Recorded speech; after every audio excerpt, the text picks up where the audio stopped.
أعوذ بالله من الشيطان الرجيم بسم الله الرحمن الرحيم ويقولون متى هذا الفتح إن كنتم صادقين قل يوم الفتح لا ينفع الذين كفروا إيمانهم ولا هم ينظرون فأعرض عنهم وانتظر إنهم منتظرون۔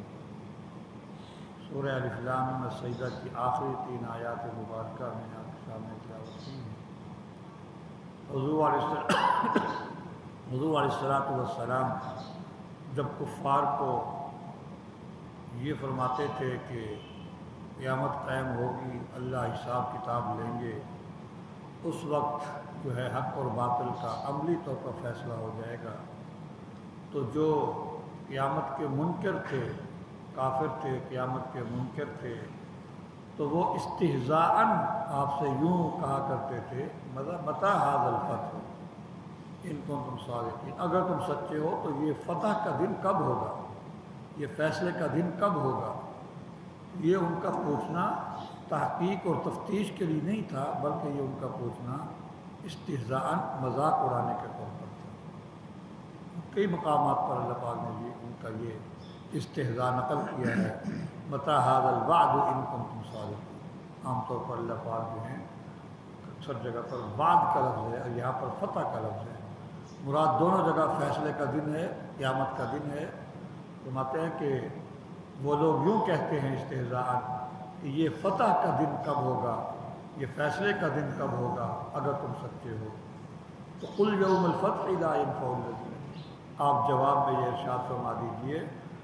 فیصلے کے دن ان کافروں کو ان کا ایمان لانا فائدہ ہی نہیں دے گا۔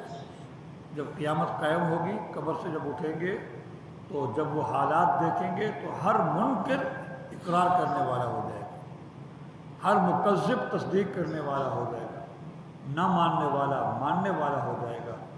بلکہ انسان کی جب موت آتی ہے تو موت کے وقت بھی جو ہے وہ اس کے سامنے آخرت کے حالات ظاہر ہو جاتے ہیں، منکشف ہو جاتے ہیں، وہ ایمان لے آتا ہے۔ جیسے فرعون کے بارے میں اللہ نے فرمایا، اس نے کہا کہ میں ایمان لایا، اللہ اعلیٰ وقد عصیت قبل، اب ایمان لانے کا کیا فائدہ، کیونکہ ایمان وہ معتبر ہے جو ایمان بالغیب ہو، یہ تو ایمان بالمشاہدہ ہے، دیکھنے کے بعد ایمان لانا، اس کا کوئی فائدہ نہیں ہے۔ تو آپ فرما دو کہ فتح کا دن، فیصلے کے دن کافروں کو ان کا ایمان لانا فائدہ نہیں دے گا، یعنی ہر کافر قیامت کے دن ایمان لے آئے گا،